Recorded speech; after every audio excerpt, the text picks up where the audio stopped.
आदाब, इस्तकबाल है। आप देख रहे हैं प्राइम डिबेट। मैं हूं आपके साथ अबू हुरैरा। मुल्क में इन दिनों हिंदू अकलियत को लेकर नई बहस छिड़ी हुई है, क्योंकि मुल्क की 7 रियासतों और मरकज के जेर इंतजाम एक इलाके लक्षद्वीप में हिंदुओं की आबादी दूसरे तबकों से कम है। इन रियासतों में क्या हिंदुओं को अकलियत का दर्जा मिलना चाहिए? यह सवाल इसलिए भी उठ रहा है क्योंकि अखिल भारतीय संत समाज ने इस मांग को लेकर वज़ीर-ए-आज़म नरेंद्र मोदी को खत लिखा है। संत समाज की मांग है कि सुप्रीम कोर्ट के हुक्म के मुताबिक रियासती सतह पर जहां हिंदुओं की आबादी कम है, वहां इन्हें अकलियत का दर्जा यानी माइनॉरिटी स्टेटस दिया जाना चाहिए। वैसे यह मांग तो कोई नई नहीं है, लेकिन जब मोदी सरकार ने 5 करोड़ अकलियतों के लिए स्कॉलरशिप्स का ऐलान किया तो संत समाज की जानिब से यह मांग जोरों शोर से उठी है। सवाल यह उठता है कि क्या हिंदुस्तान में हिंदू अकलियत में हो सकते हैं? क्या अकलियत का दर्जा मिलना फायदे का सौदा है? और क्या किसी तबके या कम्युनिटी को अकलियत का दर्जा मिल जाने से उसके मसाइल हल हो जाते हैं? आज प्राइम डिबेट में इन्हीं तमाम इश्यूज पर हम बात करेंगे। कुछ खास मेहमान भी हमारे साथ जुड़ेंगे, लेकिन सबसे पहले यह रिपोर्ट देखिए।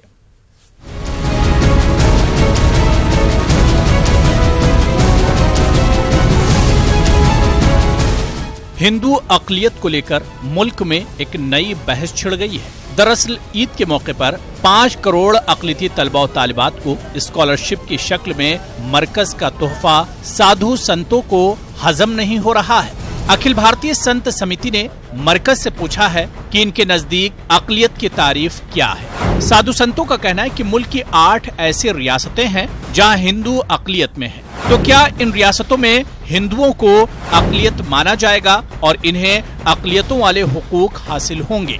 इन रियासतों में जम्मू कश्मीर, पंजाब, मेघालय, मिजोरम, नागालैंड, अरुणाचल प्रदेश, मणिपुर और लक्षद्वीप शामिल हैं। ऐसी परिस्थिति में भारत के 8 राज्य, लक्षद्वीप समेत एक केंद्र शासित और 7 राज्य, इन 8 राज्यों में हिंदू अल्पसंख्यक है। तो क्या अल्पसंख्यक कल्याण के लिए चलने वाली योजनाएं, अल्पसंख्यकों को प्राप्त होने वाले लाभ इस देश के संविधान के अनुसार उन 8 राज्यों में उन हिंदुओं को प्राप्त होंगे? हमने प्रधानमंत्री जी को पत्र लिख करके जब ईद के दिन अल्पसंख्यकों के लिए 5 करोड़ स्कॉलरशिप 700 करोड़ रुपए से आगामी 5 वर्षों में देने की योजना बनाई, तो इसमें से जिन 8 राज्यों में हिंदू अल्पसंख्यक है, क्या अल्पसंख्यक के नाते उसे यह स्कॉलरशिप प्राप्त होगी? मुझे ऐसे कोई एतराज नहीं है, ठीक है, लेकिन इस पर एक फैसला हो जाना चाहिए। और साधु संत नहीं करेंगे, बल्कि ये फैसला पार्लियामेंट करेगा। और ये फैसला हुकूमत की बड़ी जो कमेटियां बनती हैं इस सिलसिले में, और दूसरे कमीशन होते हैं, मरकज़ी कमीशन बहुत से हैं, उनकी राय ली जाती है। लॉ कमीशन है, उसकी राय ली जाती है। अगर ऐसा होता है तो ठीक है, लेकिन उसकी वजह सिर्फ और सिर्फ जो है माशी और तालीमी पिछड़ापन होना चाहिए, न कि कोई और। कम आबादी वाले इलाकों में हिंदुओं को अकलियत का दर्जा दिए जाने की ये मांग वैसे तो नई नहीं है, लेकिन सवाल ये उठता है कि क्या हिंदुस्तान में हिंदू अकलियत हो सकते हैं? क्या अकलियत का दर्जा मिलना फायदे का सौदा है? और क्या किसी तबके या कम्युनिटी को अकलियत का दर्जा मिल जाने से उसके मसाइल हल हो जाते हैं? जाहिर है कि अगले 5 वर्षों में अकलियती तबके के अफराद को 5 करोड़ स्कॉलरशिप मिल पाएंगी या नहीं, ये तो आने वाला वक्त बताएगा। मगर इस मामले में सियासत जरूर गर्मा गई है। Bureau report, news 18 Urdu. तो बड़ा सवाल यही उठ रहा है कि क्या हिंदुस्तान में हिंदू जो तबका है, हिंदू जो समाज है, क्या हिंदू अकलियत हो सकते हैं? क्योंकि एक बड़ी तादाद यहां पर हिंदुओं की बस्ती है, लेकिन जो एक नई बहस छिड़ी है कि 7 रियासतों और एक यूनियन टेरिटरी यानी लक्षद्वीप में जहां पर हिंदुओं की आबादी वहां के दूसरे तबके से कम है, वहां पर हिंदुओं को अकलियत यानी माइनॉरिटी का स्टेटस मिलना चाहिए, दर्जा मिलना चाहिए। हालांकि सुप्रीम कोर्ट ने 2002 के अपने एक फैसले में यह हिदायत भी दी थी कि यह जो मामला है यह रियासतों के ही अंडर में आता है और रियासतों को ही यह तय करना चाहिए। सवाल यह उठता है कि सुप्रीम कोर्ट के ऑर्डर के बाद भी यह मसला क्यों लटका हुआ है? क्या यह बहुत पेचीदा मसला है या फिर जो रियासतें हैं वो जानबूझकर इस तरह से इस पर अमलावरी नहीं कर रही? इसी को आज हम प्राइम डिबेट में समझेंगे। और सबसे बड़ा सवाल यह उठता है कि क्या वाकई में माइनॉरिटी का दर्जा मिलने के बाद, अकलियत का दर्जा मिलने के बाद, क्या जो फायदे मिलते हैं उनकी वजह से यह मांग और जोर पकड़ रही है? इसी पर हम बात करेंगे। कुछ खास मेहमान मेरे साथ प्राइम डिबेट में जुड़े हुए हैं। बहुत जल्दी अपने मेहमानों का आपसे तारुफ करा देता हूं। मेरे साथ प्रोफेसर अख्तरुल वासी साहब, सदर हैं मौलाना आजाद यूनिवर्सिटी जोधपुर के, वो भी मेरे साथ जुड़े हुए हैं। जेके बेनीवाल साहब हिंदू संत समाज से आते हैं, वो भी मेरे साथ जुड़े हुए हैं। इनके अलावा अनिल शर्मा जी सीनियर लीडर हैं बीजेपी जम्मू कश्मीर के, वो भी मेरे साथ इस डिबेट में जुड़े हुए हैं। डॉक्टर हरबख्श सिंह जी तर्जुमान हैं पीडीपी के, वो भी मेरे साथ इस डिबेट में है। और इनके अलावा एडवोकेट अरुण कद्रू जी कश्मीरी पंडित एक्टिविस्ट हैं, वो भी मेरे साथ इस डिबेट में जुड़े हुए हैं। और कुछ देर में एलन ब्रूक जी जो कि मेंबर हैं आसाम क्रिश्चियन फोरम के, वो भी मेरे साथ इस डिबेट में जुड़ जाएंगे। अपने तमाम मेहमानों का, तमाम पैनलिस्ट का बहुत इस्तकबाल और वेलकम करते हैं। मैं सबसे पहले जेके बेनीवाल जी आपसे ही शुरुआत करना चाहूंगा कि एक बार फिर से आवाज उठी, और इस बार जो आवाज उठी है वो संत समाज की तरफ से उठी है कि जिन रियासतों में हिंदू माइनॉरिटी में है, हिंदुओं की तादाद कम है, वहां पर उन्हें माइनॉरिटी स्टेटस मिलना चाहिए। आखिर यह मांग इतनी देरी से क्यों, जेके बेनीवाल साहब? देखिए, सबसे पहले तो मैं ये बात आपसे साफ साफ कहना चाहूंगा कि मैं एक धार्मिक एक रिप्रेजेंटेटिव यहां पर आपके सामने हूं। बिल्कुल। इस डिबेट में सवाल यह है कि क्या माइनॉरिटी कोई चीज होती है हमारे, अगर जब मैं धर्म के हिसाब से बात करूं, देखिए मैं पॉलिटिकली बात नहीं करूंगा, ये राजनीतिक और एक समाज के दायरे में होते हुए ये बहुत एक पेचीदा सवाल है। लेकिन मैं फिर भी इसका समाधान मैं आपको रैशनल तरीके से, धार्मिक तरीके से आपको बताना चाहूंगा। देखिए, धर्म के अंदर हमारे यहां पे देखिए हमारे सनातन वैदिक हिंदू धर्म है जिसमें वेदों के द्वारा निहित हमारा धर्म है, यानी ये अनादि धर्म है। सनातन धर्म के अंदर जो हिंदू समाज है, ये भारतवर्ष हिंदू बहुल एरिया है, हिंदू बहुल देश है, इस बात को तो नकारा नहीं जाता। लेकिन अगर जो सरकारें भारतवर्ष जो एक बहुत प्राचीन, इसका नाम पहले अजनाब वर्ष था, भारतवर्ष हमारे ऋषियों से पड़ा है। हमारे ऋषभ भगवान के अवतार थे जिनके बड़े पुत्र थे, 100 पुत्रों में भरत थे, जिसके नाम से भारतवर्ष पड़ा, पहले इसका नाम अजनाब वर्ष था। मैं उसमें राजनीतिक बहस में नहीं जाना चाहूंगा, लेकिन हमारे यहां पर मैं माइनॉरिटी में किसी चीज को मानता नहीं है। माइनॉरिटी शब्द तो अभी एक चलन में आया है। माइनॉरिटी क्या होता है हमारे यहां? तो है पुरुष नुपुंसुक नारी नर जीव चराचर कोय, हम तो इसको जीव बोलते हैं। हम किसी धर्म, किसी मजहब, किसी बात को नहीं मानते। जीव का मतलब क्या है? सब जीव आ गए, उसमें चर अचर दोनों हैं, यानी चलने वाले हैं और बिना चलने वाले भी हैं। लेकिन यहां बहस का मुद्दा आप हिंदू और मुस्लिम और माइनॉरिटी के अंदर कर रहे हैं। मैं ये समझता हूं इसको पॉलिटिकली लोगों पे छोड़ देना चाहिए। राजनेता जो लोग हैं, दरअसल जेके बेनीवाल जी दरअसल सेंट्रल गवर्नमेंट ने 5 करोड़ स्कॉलरशिप का ऐलान किया है माइनॉरिटीज के लिए, जो माइनॉरिटीज हैं उनके लिए। तो ऐसे में संत समाज की तरफ से एक अपोज किया जा रहा है, बल्कि संत समाज की तरफ से भी सेंटर को लेटर लिखा गया है। संत समाज की तरफ से मांग की जा रही है कि पूरे मुल्क में ना सही, लेकिन जिन स्टेट में हिंदू माइनॉरिटी में हैं, हिंदू कम है, वहां के दूसरे कम्युनिटी के मुकाबले में, वहां पर हिंदुओं को भी कम से कम माइनॉरिटी का स्टेटस मिलना चाहिए।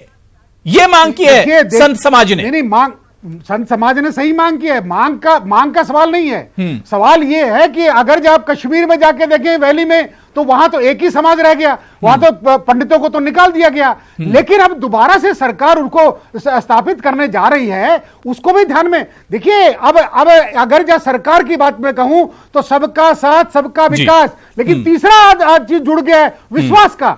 अरे विश्वास नहीं होता तो मुझे बताइए, 40 सीटें मेंबर ऑफ पार्लियामेंट की ऐसी हैं जहां पे 30% से ज्यादा मुस्लिम आबादी है, और वहां बीजेपी को वोट पड़ा है, मोदी जी को वोट। इसका मतलब विश्वास बढ़ रहा है। तो देखो, इसको बजाय उस एंगल से देखने की, हिंदू मुस्लिम या अगर जात पात से देखने की, इसको बड़े दायरे में देखा जाएगा और इनको सरकारों को बैठ के और आपस में कम्युनिटियों को बैठ के इसका समाधान निकालना पड़ेगा।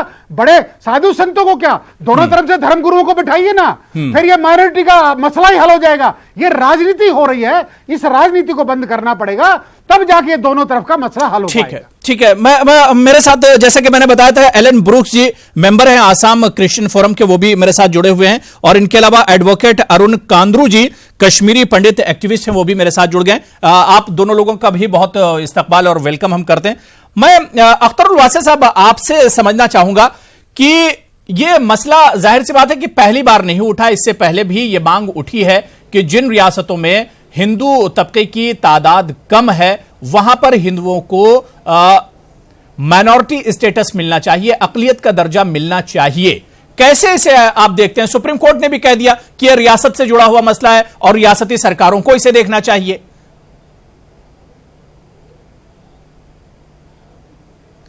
देखिए, इसमें हमें कोई एतराज नहीं है। हम बुनियादी तौर पे ये बात बताना चाहते हैं कि हर वो शख्स जिसका मजहब कुछ भी हो, उसकी जात कुछ भी हो, उसकी जबान कुछ भी हो, उसका इलाका कुछ भी हो, अगर वो गरीब है, अगर उसको तालीम के मौके नहीं मिले हैं, अगर उसके समाजी हालत उसकी पिछड़ी हुई है, तो वो चाहे कहीं अकलियत में है या अक्सरियत में है, वो बहुसंख्यक है या अल्पसंख्यक है, उसको तमाम सहूलतें मिलनी चाहिए।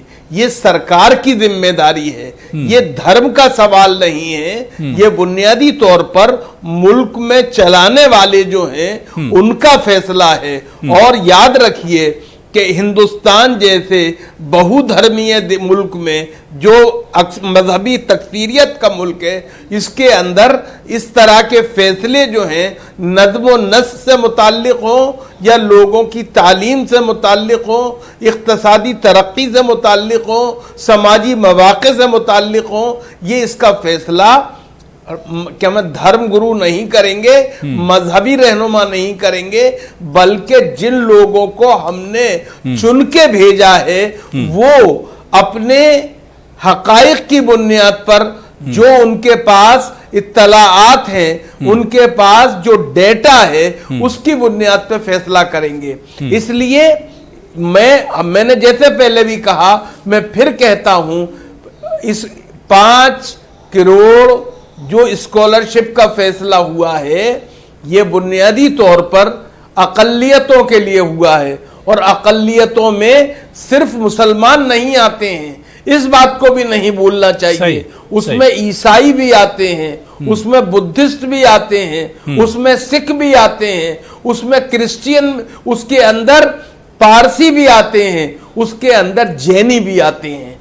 तो ये तमाम लोग जो हैं, इनके धार्मिक आस्थाएं कुछ भी हो, लेकिन इनकी संख्या को देखकर, इनके आदादो शुमार को देखकर सवाल यही उठ रहा है, और मांग भी यही उठ रही है कि जहां पर जिन स्टेट में, जिन रियासतों में हिंदू माइनॉरिटी में हैं, जहां पर हिंदुओं की तादाद कम है, तो वहां पर उन्हें अकलियती दर्जा क्या नहीं मिलना चाहिए? क्या उन्हें माइनॉरिटीज की जो सहूलतें मिलती हैं, क्या वो नहीं मिलनी चाहिए? हम तो एक बात मैं तो कह रहा हूं, मैंने शुरू इसी से किया कि अगर आप आर्थिक रूप से पिछड़े हुए हैं, अगर आप शैक्षिक रूप से पिछड़े हुए हैं, अगर आप सामाजिक रूप से पिछड़े हुए हैं, यानी तालीमी, इख्तिसादी और समाजी तौर पे अगर आप पिछड़े हुए हैं, आपका मजहब कोई भी हो, आप अक्सरियत से ताल्लुक रखते हो या अकलियत से ताल्लुक रखते हो, आपको बराबर के मौके मिलने चाहिए। और सरकारों का यह फर्ज है कि हम अपने कमजोर पिछड़े हुए लोग जो हैं उनको आगे बढ़ाने की कोशिश करें। मुझे अफसोस ये है कि जिस अंदाज से इस बात को उठाया गया है, वो माफ कीजिएगा, अंदाज और मौका जो है वो सही नहीं है।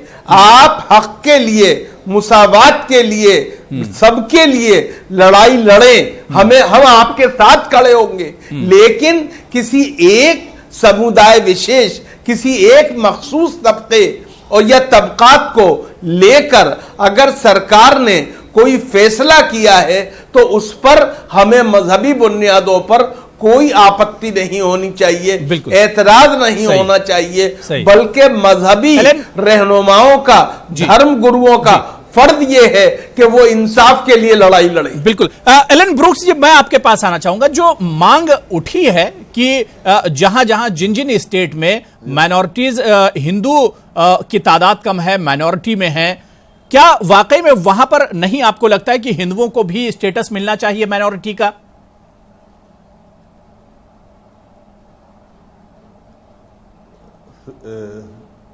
अभी मैं आगे जो ये रखे हुए थे, जी जी, it is important to give status to all those people who are in need of education, in need of upliftment.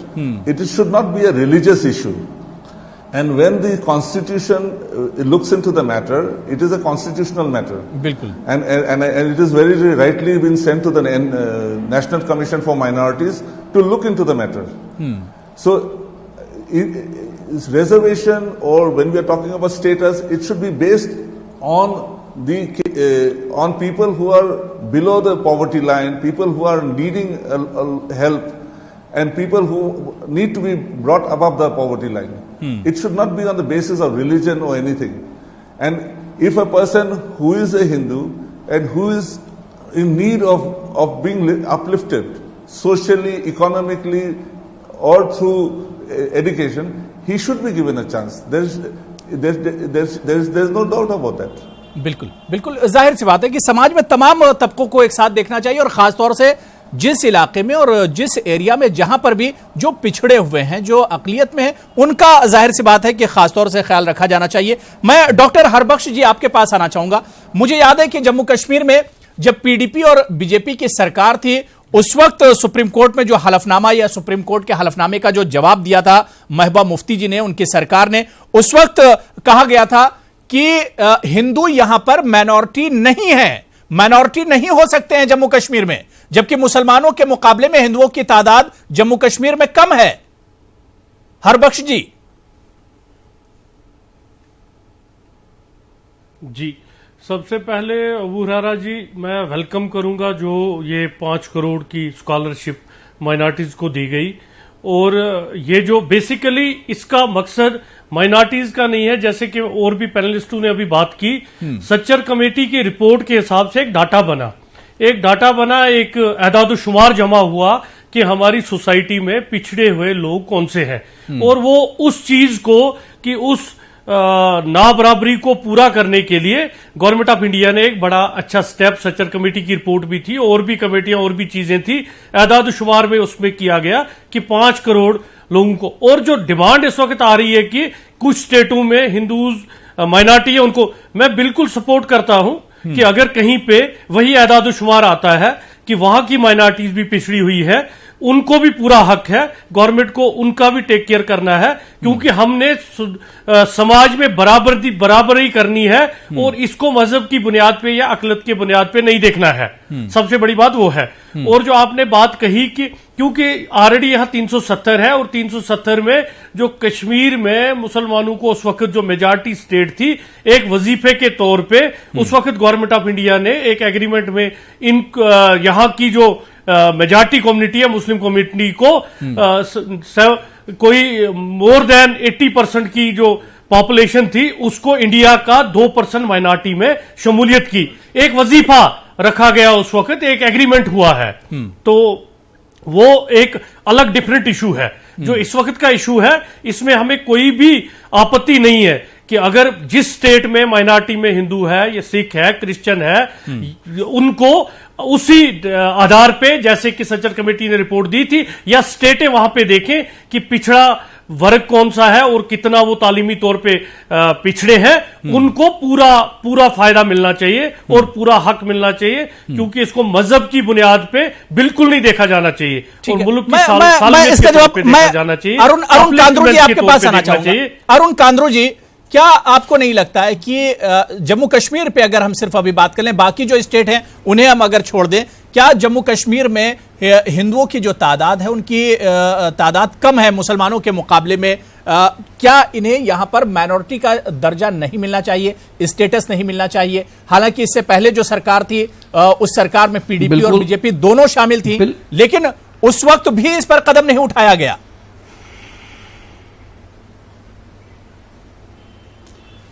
यही तो मैं कहना चाहता हूं कि ये बहुत अनफॉर्चुनेट पार्ट है, स्पेशली हिंदूज के लिए जो कश्मीर में, जम्मू कश्मीर में रह रहे हैं।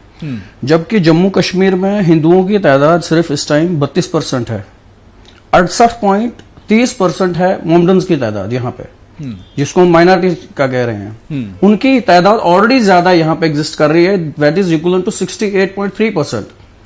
अब हिंदुओं को अगर यहाँ पे माइनॉरिटी का स्टेटस ना दिया जाए तो फिर किसको दिया जाएगा? जो माइनॉरिटी स्टेटस कश्मीरी पंडित्स को दिया जाना चाहिए था, मैं एक ये बात भी बीच में करूंगा, Kashmiri Pandits are part and parcel of Hindus, we are Hindus also. बिल्कुल। जब 1990 के एक्सोडस में कश्मीरी पंडित्स को खदेड़ के बाहर निकाला गया, जो वहां पे खून खराबे किए गए, रेप हुए, मर्डर्स हुए, उसकी लाइबिलिटी कौन लेता है? अब पीछे जो सरकार थी बीजेपी पीडीपी, अभी तो ये बड़ी आसानी से कह देते हैं कि हम जी इसका वेलकम करते हैं, हम भी इसका वेलकम करते हैं, बट इन व्हाट सेंस? जो इकोनॉमिकली वीकर सेक्शंस है, ये उनके लिए स्कीम्स होनी चाहिए। बिल्कुल। ये जो स्कीम्स बनाई गई है, जो अभी रिसेंटली इंट्रोड्यूस की गई है, इकोनॉमिकली वीकर सेक्शंस के लिए होनी चाहिए, ना कि एक परफेक्ट एक ही एक नाम क्या minority. What's the meaning of minority? Can anybody tell me? बिल्कुल। लेकिन कांद्रू जी, मैं यहां पर यह समझना आपसे चाह रहा हूं कि लीगल तौर पर क्या परेशानियां हैं, क्या मुश्किलें हैं जो जम्मू कश्मीर में, जिस तरह से हरबख्श जी भी कह रहे थे कि 370 यहां पर पहले से है, ऐसे में हिंदुओं को माइनॉरिटी का स्टेटस नहीं मिल सकता है? सर वही तो मैं आपसे कह रहा हूं, इट्स वेरी अनफॉर्चुनेट पार्ट। ये मैं सुनने को जो मुझे मिल रहा है, 370 होने का मतलब क्या है? जो जम्मू कश्मीर का हिंदू बाशिंदा रहने वाला है, क्या उसको माइनॉरिटी का स्टेटस नहीं दिया जाएगा? जबकि वो माइनॉरिटी में है in reality. They are having only 32% population, और वहां से मोमडन्स की, मुस्लिम्स की है 68.3%। उनको हम माइनॉरिटी का स्टेटस दे रहे हैं जेएंड के, बट हिंदूज को नहीं देना है। क्यों? क्योंकि वो टीका करता है। सही। मेरा कहने का मतलब सिर्फ यह है। अनिल शर्मा जी, क्या वाकई में जम्मू कश्मीर में यह मसला बहुत पेचीदा हो जाता है? ये इशू जम्मू कश्मीर में जाकर बहुत पेचीदा हो जाता है, जिस तरह से हम देखते हैं हरबख्श जी ने जिस तरह से बताया, या जिस तरह से कांद्रू जी बता रहे हैं कि ये बहुत अनफॉर्चुनेट है कि जो जिनकी तादाद कम है वही मेजॉरिटी में गिने जाते हैं और जिनकी तादाद ज्यादा हो वो माइनॉरिटी कहलाते हैं। तो ये तो मेरे ख्याल से बहुत वाकई में अफसोस का मकाम है, क्या नहीं लगता है? और बीजेपी और पीडीपी की सरकार भी रही, उसमें भी आप लोगों ने यह कदम नहीं उठाया।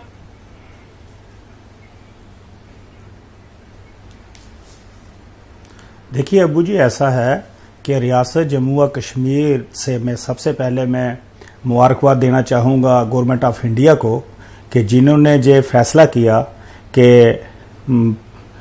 5 करोड़ से ज़्यादा स्कॉलरशिप जो है वो नौजवानों को, मुस्लिम कम्युनिटी के नौजवानों को जो है वो दी जाएगी। अब जहाँ जम्मू कश्मीर का जो माजरा है वो बड़ा अजीब है, तभी तो भारतीय जनता पार्टी हम लोग बार बार कहते हैं कि 370 पे चर्चा जो है वो होनी चाहिए। 370 जो है वो बहुत बड़ी एक रुकावट जो है, जो जम्मू कश्मीर की आवाम के लिए भी है और जम्मू कश्मीर की बेहतरी के लिए भी और जम्मू कश्मीर की डेवलपमेंट के लिए भी। आज जो डिबेट हम लोग कर रहे हैं वो सिर्फ और सिर्फ डिबेट जो है, मैं उसी पे रहना चाहूँगा कि जम्मू कश्मीर के अंदर बाकिया जो सही है कि हिंदू कम्युनिटी जो है वो माइनॉरिटी में आती है, लेकिन जैसे आपने जहाँ पे चर्चा की कि मैडम महबूबा मुफ्ती ने जब एक हाई कोर्ट में एक पिटीशन लगी थी, उसके तहत इन्होंने कहा था कि जो जम्मू कश्मीर के मुस्लिम हैं वो माइनॉरिटी में है। अब देखिए, जब पूरे भारत की बात आती है, अनिल जी, उस वक्त तो आप लोग भी सरकार में साथ में थे, जहां के हमारे आप लोगों का बीजेपी का भी अलायंस था उस वक्त, आप ये क्यों भूल जाते हैं? बिल्कुल, मैं आपको बिल्कुल हम लोगों ने उस वक्त इस चीज का जो है वो विरोध किया था और हमने कहा था कि पूरे भारत के साथ अगर हम फायदा लेने के लिए, सिर्फ हमारा एक समुदाय जो है फायदा लेने के लिए सिर्फ अपने आप को भारत के साथ जोड़ता है, लेकिन जब हिंदू की बात आती है, हिंदू माइनॉरिटी की बात आती है, हिंदू के डेवलपमेंट की बात आती है, देखिए ये बात सही है कि जिसको भी ये फायदा मिले वो इकोनॉमिकली बेस पे होना चाहिए और इकोनॉमिक बेस पे होना चाहिए, या एजुकेशनली जो वीकर सेक्शन है। डॉक्टर हरबख्श जी, क्या वाकई में 370 बड़ी रुकावट है? उसके बेस पे होने 370 जो जम्मू कश्मीर के हिंदू भाई हैं, कश्मीरी पंडित हैं, उनके डेवलपमेंट में 370 बड़ी रुकावट है।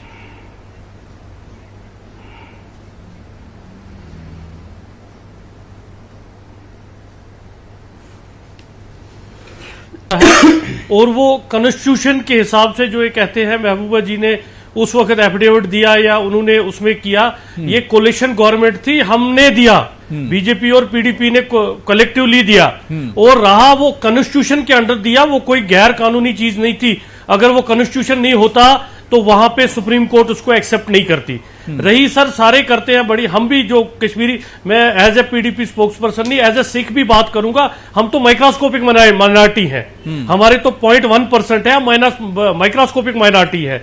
डिमांडें तो है, लेकिन जो लीगल कॉन्स्टिट्यूशनल हिंड्रेंस इसमें है, जो कॉन्स्टिट्यूशन ऑफ इंडिया ने हमें यहां पे एक स्पेशल स्टेटस दिया है, उसके हिसाब से जो था तो सुप्रीम कोर्ट में वो हलफनामा हुआ और हलफनामा दोनों ने दिया, पीडीपी बीजेपी कोलेशन ने दिया।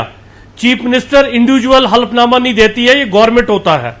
और इस वक्त की जो बात है, मैं फिर दोबारा रिपीट करता हूं कि गवर्नमेंट ऑफ इंडिया को सेम पैटर्न पे कश्मीर, जम्मू कश्मीर में सिख और हिंदू जो है एक सर्वे करके उनको भी फायदे के दायरे में लाना चाहिए।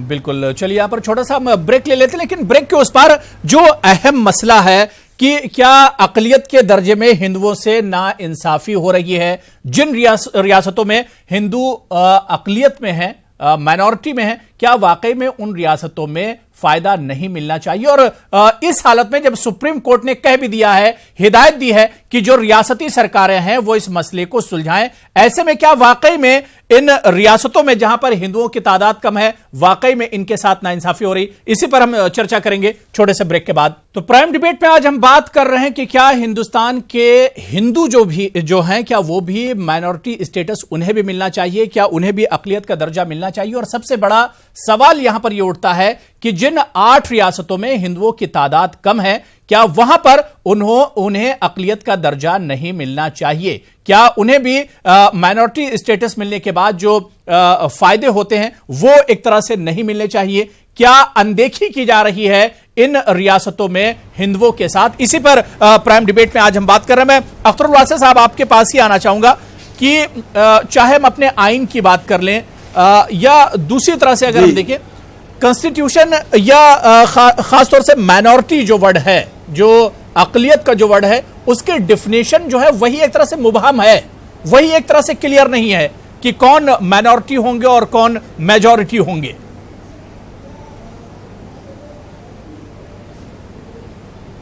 देखिए, इसमें कोई किसी तरह का इब्हाम नहीं है, कोई भ्रम भ्रांति नहीं है।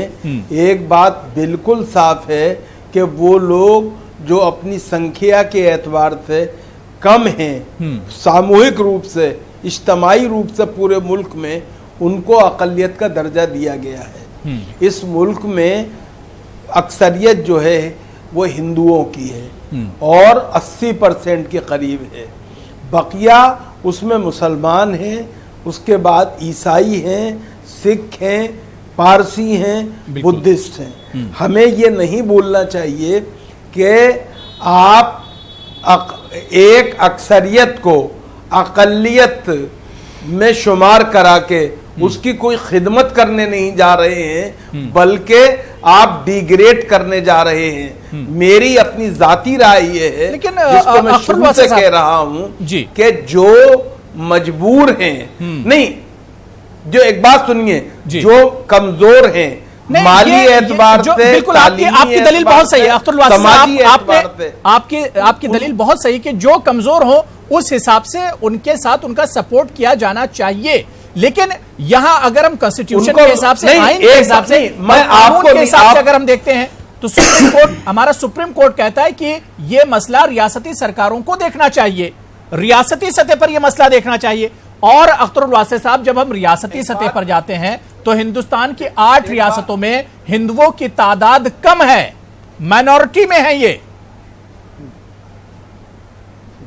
आप एक बात सुनिए, मुझे माफी के साथ इजाजत दीजिए ये कहने की, मैंने पहले आपसे कहा जो उसूली बात है, किस लिए अकलियत का दर्जा चाहते हैं आप? इसीलिए चाहते हैं ना कि वो आपके अक्सरियती समाज में जो पिछड़े हुए लोग हैं उन्हें भी ऊपर उठाया जा रहा है। बिल्कुल, मैं जो बात आपसे अर्ज कर रहा हूं, नागालैंड में, मिजोरम के अंदर जी, मेघालय के अंदर जो हैं ईसाई हैं, अरुणाचल के अंदर बुद्धिस्ट हैं, पंजाब में सिख हैं, वैली जो है जिसका अभी आप लोग तस्करा कर रहे थे, और मुझे बेहद तकलीफ है कि कश्मीर के मसले को उससे जोड़ा गया। हमें नहीं भूलना चाहिए कि जो जम्मू और कश्मीर है वो 3 हिस्सों पे मुश्तमिल है, एक में बुद्धिस्टों की अक्सरियत है, एक में मुसलमानों की अक्सरियत है, एक में हिंदुओं की अक्सरियत है, और ये सब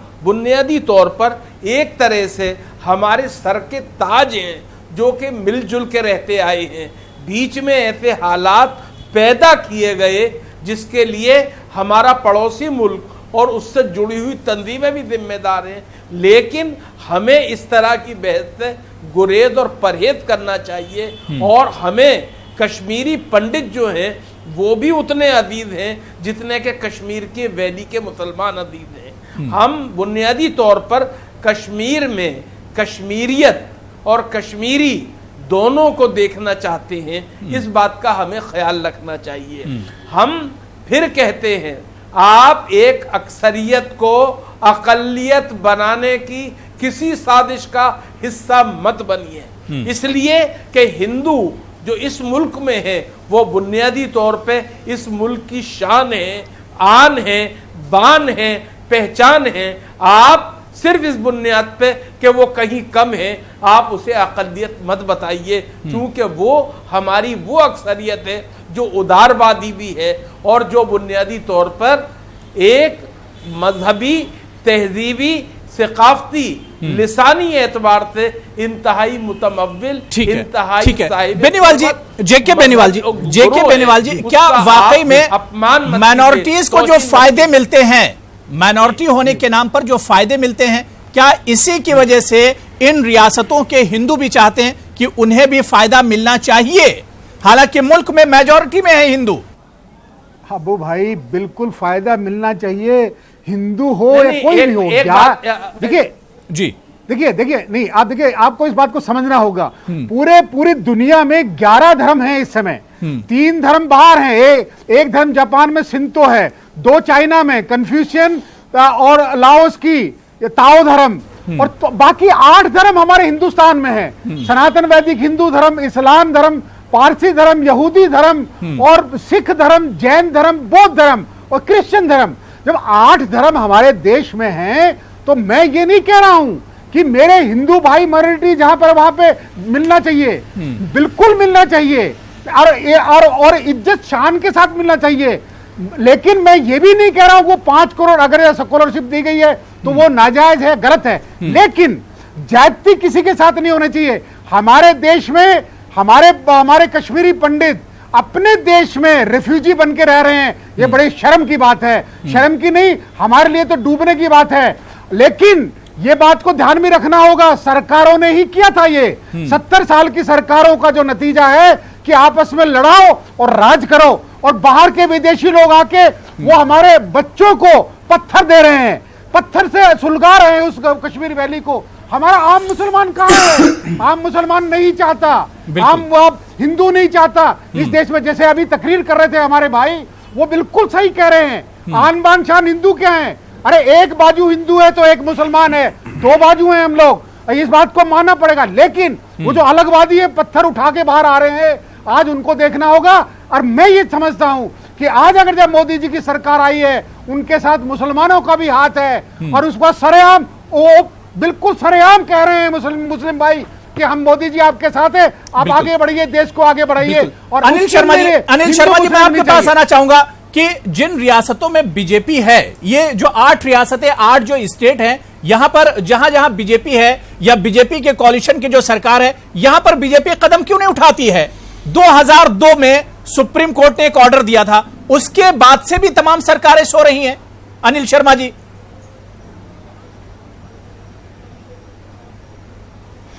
देखिए, बीजेपी जो है वो कदम उठाएगी, और मुझे लगता है कि पूरे देश भर में। लेकिन उससे पहले भारतीय जनता पार्टी की जो सोच है कि हमेशा से जो कहा जाता है कि भारतीय जनता पार्टी से मुस्लिम भाई जो है वो दूर है, और हमेशा से जे एक नैरेटिव सेट किया गया है कि भारतीय जनता पार्टी के साथ मुस्लिम कम्युनिटी के लोग नहीं है, और Bharatiya Janata party Muslim community के साथ इंसाफ नहीं कर पाती। लेकिन मैं आपको दावे से कह सकता हूं, मैं ये कह रहा हूं कि कश्मीर को आप ले लीजिए, मैं ये कह रहा हूं कि कश्मीर को आप ले लीजिए, जहां पर हिंदू माइनॉरिटी में है, और इसके अलावा यहां पर कश्मीरी पंडितों की जिस तरह से हालत है। जब आप पीडीपी के साथ थे तो आपने कोशिश क्यों नहीं की? जबकि सुप्रीम कोर्ट भी ये कह चुका है कि स्टेट गवर्नमेंट को इस मसले को देखना चाहिए। आपने बिल्कुल सही कहा। उस वक्त भी जहां रियासत के अंदर मैंडेट जो है, वर्डिक्ट जो है, वो इस ढंग से आया कि जहां मुख्यमंत्री का पद जो था वो पीडीपी के पास था, और जहां रियासत के अंदर बीजेपी ने बहुत कोशिश की कि हमारे कश्मीरी पंडित भाई जो है वो दोबारा से अपने कश्मीर में जाकर वो अपना गुजर बसर करें, बाहर रहना शुरू करें, उनका पुनर्वास हो। लेकिन जहां पीपल डेमोक्रेटिक पार्टी ने हमेशा कहीं ना कहीं अपनी बात मनवाने की कोशिश जो है वो हमेशा की, और जहां रियासत के अंदर जो है, हम नहीं चाहते थे कि रियासत के अंदर माहौल जो है वो खराब हो। वैसे ही 30 साल से जो है जम्मू कश्मीर जो है वो आग में झुलस रहा है, और हम लोग चाहते थे कि जहां रियासत के अंदर अच्छे ढंग से, अच्छे माहौल में बातचीत जो है वो, और हिंदू और मुस्लिम भाई भाई बनकर जहां रियासत के अंदर सरकार भी चलाए, और हिंदू और मुस्लिम भाई भाई बनकर जम्मू कश्मीर के अंदर डॉक्टर हरबख्श जी, मेरा सवाल यह है, ठीक है जम्मू कश्मीर में अड़चन हो सकती है, 370 की वजह से जम्मू कश्मीर में रोक हो सकती है, लेकिन जो दूसरे स्टेट हैं, अगर हम जम्मू कश्मीर से हटकर जो दूसरे स्टेट हैं वहां की अगर हम बात करें, क्या यहां पर सुप्रीम कोर्ट ने जब कह दिया कि स्टेट गवर्नमेंट जो है वो जहां पर हिंदू कम है उन्हें माइनॉरिटी स्टेटस दिया जा सकता है, फिर सरकारें इस पर कदम क्यों नहीं उठाती हैं?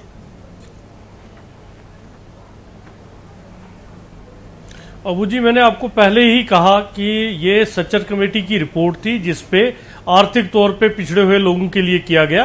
अगर कहीं स्टेटें हैं जहां जम्मू कश्मीर को छोड़ के कहीं और जगह पे है, हम हर किसी को फायदा मिलना चाहिए जो भी शहरी डिजर्व करता है।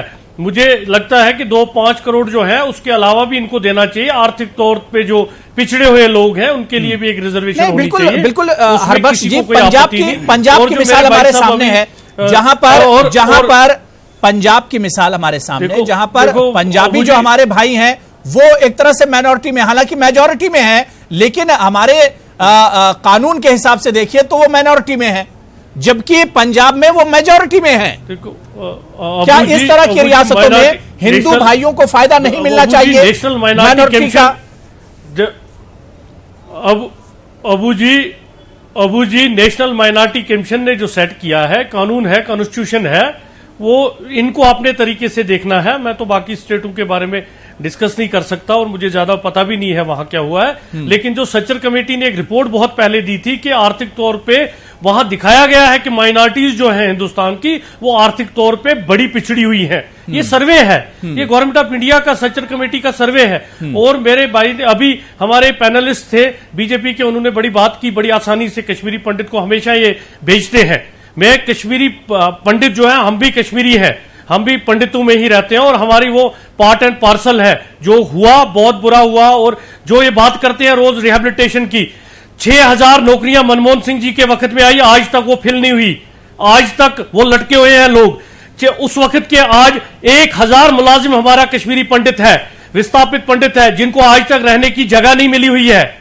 इन्होंने क्या इनिशिएटिव किया अपने 5 साल में, वो बता दें। ये मनमोहन सिंह जी ने 6000 नौकरियां, उसके बाद इन्होंने एक्सटेंड क्यों नहीं किया? उसके बाद इन्होंने क्या फायदा दिया? सिर्फ वोट के वक्त ये कश्मीरी पंडित करते हैं। अगर रियल ग्राउंड पे देखा जाए, कश्मीरी पंडित के साथ कोई इंसाफ नहीं हुआ है। और जो ये बात कर रहे हैं, यहां पे जो भी मुफ्ती साहब ने अपने वक्त में यहां पे क्वार्टर बनाए थे शेखपुरा में या हाल में बने थे, वहां पे कश्मीरी पंडित भाई हमारे रह रहे हैं। हम लोग भी रह रहे हैं। हर बख्श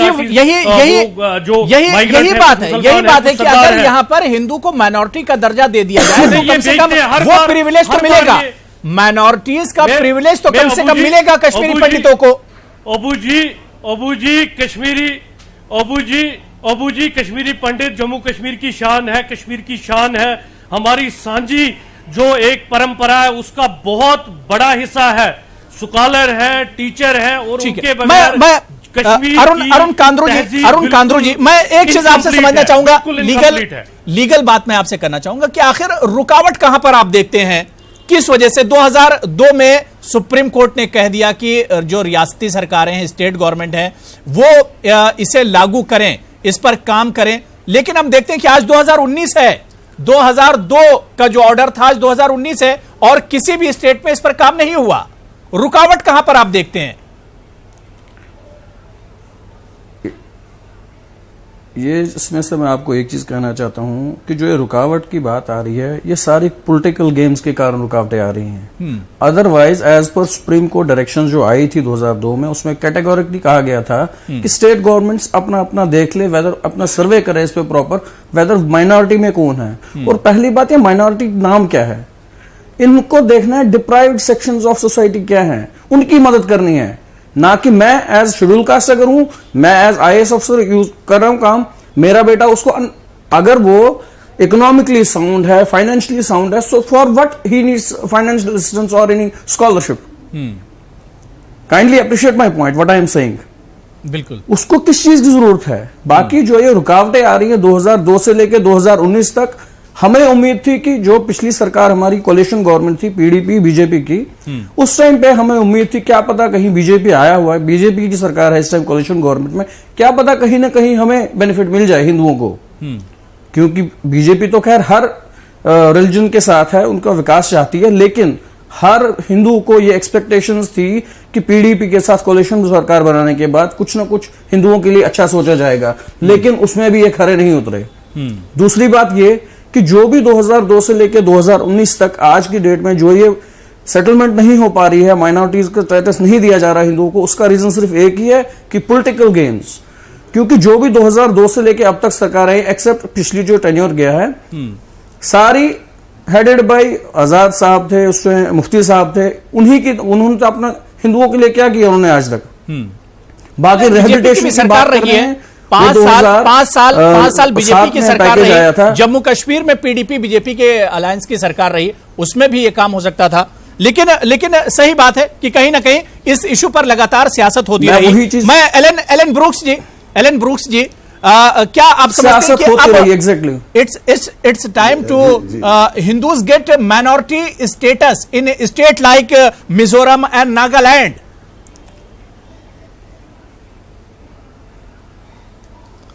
The question is not about Hindu, Muslim, Christian. The question is that are we ready to bring the underprivileged at level with other people? Can we make the playing grounds equal to others? The question, we are trying to politicize the whole thing by giving names. It's not about Hindus or Muslims. It is not about Christians or Buddhists. It is about the people who are really suffering. And if we can bring everybody on par with the rest of the people, I think so we will be achieving something. But by giving names like, Hindu, Muslim, Christians, we are only trying to divide the people, and that is, I think so, the political game behind the whole issue. जी, बिल्कुल। अख्तरुल वासिफ साहब, मैं एक चीज समझना चाह रहा हूं कि जाहिर सी बात है जो आपने 2 बार जो जवाब दिया, बिल्कुल आपने सही चीज कही कि यहां पर सिचुएशन को देखना चाहिए कि कौन सा तबका पिछड़ा हुआ है, उसके साथ सरकार को खड़े होना चाहिए, उसके साथ रियासत को खड़ा होना चाहिए। लेकिन अख्तरुल वासिफ साहब, मैं यहां पर सिर्फ समझना चाह रहा हूं कि जो इस इश्यू पर सियासत हो रही उसे कि जैसे ही मरकजी सरकार ने कहा कि 5 करोड़ स्कॉलरशिप दी जाएंगी माइनॉरिटीज को, संत समाज खड़ा हो जाता है कि भाई माइनॉरिटीज में सिर्फ मुसलमान, ईसाई, बौद्ध या जैन, इन्हीं को क्यों दिया जाए, हिंदुओं को इसमें क्यों शामिल ना किया जाए जो जिन रियासतों में हिंदुओं की तादाद कम है। तो मैं सियासी एतबार से इसे समझना चाह रहा हूं कि आखिर यह मांग क्यों की गई।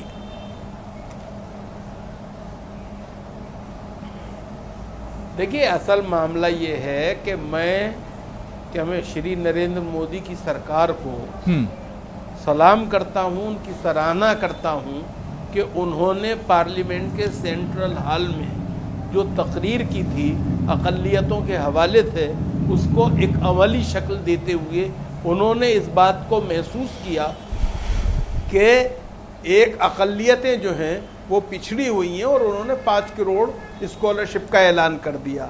इस मुल्क में वो लोग जो कि मजहब की बुनियाद पे सियासत करना चाहते हैं, उनके लिए ये तकलीफ दे अमर है। वो ये समझते थे कि जो पिछड़े हैं उनको और पिछड़ा रखा जाएगा। हमें ये नहीं भूलना चाहिए कि मुसलमान जो हैं, ईसाई जो हैं, वो उनको एक तरह से शेड्यूल कास्ट में कोई जगह नहीं दी गई है, जबकि आपको ये मालूम होना चाहिए कि शेड्यूल कास्ट जो है वो बुनियादी तौर पर जब अपना मजहब बदलता है तो मजहब बदलने से जात नहीं बदलती है, लेकिन इसके बावजूद उसको उस हक से महरूम रखा जाता है। हिंदुओं को वो हक मिला हुआ है। शेड्यूल ट्राइब जो हैं उनको भी, उसमें भी वो पूरी तरह शामिल हैं। जो ओबीसी हैं उनके अंदर भी उनकी बड़ी तादाद शामिल है, तो उनको वो तमाम चीज़ें मिली हुई हैं। लेकिन मैं फिर एक बार अपनी तरफ से ये यकीन दिलाता हूं, हमें इस पर कोई एतराज़ नहीं है कि जो गरीब हैं, जो गैर तालीम याफ्ता हैं, जो समाजी एतबार से कमज़ोर हैं, उन्हें हर तरह की सहूलत मिलनी चाहिए। उनका मजहब कोई हो, वो अक्सरियत से हो, अकलियत से हो, किसी से हो, इस बात का ख्याल रखना चाहिए। और वो लोग जो आज मोदी सरकार की शुरुआत के वक्त उनकी तरफ से एक फलाही स्कीम का ऐलान करने के बाद इस तरह की आवाजें उठा रहे हैं, वो भारत माँ के साथ क्या वो नहीं कर रहे हैं, चूंकि हमारा धर्म कुछ हो सकता है, हमारी जात कुछ हो सकती है, हमारा मजहब कुछ हो सकता है, लेकिन हम सब भारत माँ की औलाद हैं और इस पर हमें गर्व है। मैं जेके बेनीवाल जी, जो बात अख्तरुल वासी साहब कह रहे हैं कि जो लोग इस तरह की आवाज उठा रहे हैं वो एक तरह से मुल्क के साथ नहीं है, वो एक तरह से धोखा कर रहे हैं, वो अपने आप को वो सिर्फ सियासत कर रहे हैं, सियासी रोटियां सेक रहे हैं इस तरह के लोग। आबू भाई, ये 70 साल से नहीं, ये पिछले 100 साल से क्या आजादी की बुनियाद इस पे रखी गई। हिंदू मुस्लिम को अलग अलग किया गया। हमारे 2 स्टेटों में कौन चाहता था इस बात को करने के लिए? लेकिन देखिए, अभी जो हमारे पैनलिस्ट ने कहा कि हम भारतवासी हैं, मुझे बताइए 2 चीज मैं कहना चाहूंगा, आपके सामने रखना चाहूंगा कि अगर जाइए भारतवर्ष में हमारी भारत सरकार आई है, इसमें योगी जी और मोदी जी ने 2 चीजों ने संकल्प लिया है कि हम मुस्लिमों के जितने मदरसे हैं उनमें कुरान के साथ में कंप्यूटर भी होगा, यानी कि आधुनिकीकरण होगा। और होना चाहिए, क्यों नहीं होना चाहिए? उनके दिमाग में फंडामेंटलिस्ट भावना नहीं भरी जाए, बल्कि उसको पढ़ाई के तौर पर, उसको उन्नति के तौर पर देखना चाहिए। लेकिन साथ साथ में दूसरा मेरा पहलू एक और है कि कश्मीर में हमारे पंडितों को डरा के, धमका के और जात पात के हिंदू मुस्लिम के ऊपर भगाया गया और बड़े बड़ी जातियां की गई, उनको दोबारा से वापस वहां पे भाई इज्जत उनके घरों में जाके बिठा के और आमने सामने बैठ के और इस मुल्क की शांति, उन्नति, तरक्की के लिए करना होगा। कांद्रू जी, बिल्कुल, मुझे अरुण कांद्रू जी, मैं एक आखिरी कमेंट आपसे लेना चाहूंगा। क्या आपको नहीं लगता है कि इक्वालिटी बिफोर लॉ, यानी कानून की नजर में सब बराबर, अगर इस पर हम अमल करें तो पूरा मसला हल हो सकता है, तमाम मसले हल हो सकते हैं?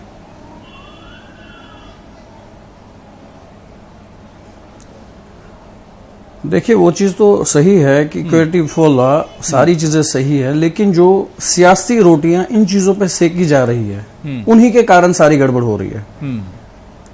ये मुद्दे हैं, मैंने पहले भी आपसे कहा है कि ये माइनॉरिटी शब्द है क्या, माइनॉरिटी स्टेटस है क्या। बिल्कुल, अगर हम डिप्राइव्ड सिटीजन्स जो हैं, डिप्राइव्ड सिटीजन्स हैं, उनको अपलिफ्ट के लिए हम ये स्कीम्स, ये आगे उन्नति दें उनको, तो हमें बेटर लगेगा।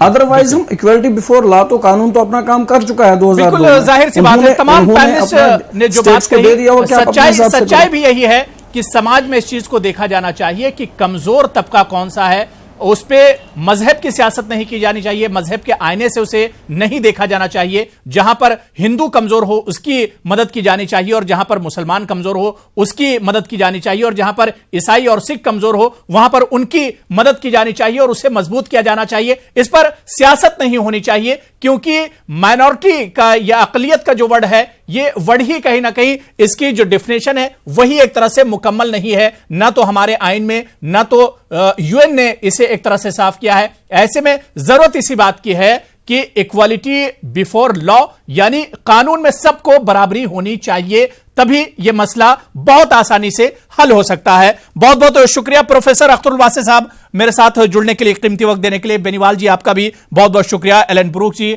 आपका भी बहुत बहुत शुक्रिया, thank you. Doctor Harbakhsh Singh ji, Anil Sharma ji, Arun Kandru ji, आपका भी बहुत बहुत शुक्रिया मेरे साथ प्राइम डिबेट में जुड़ने के लिए। आदाब।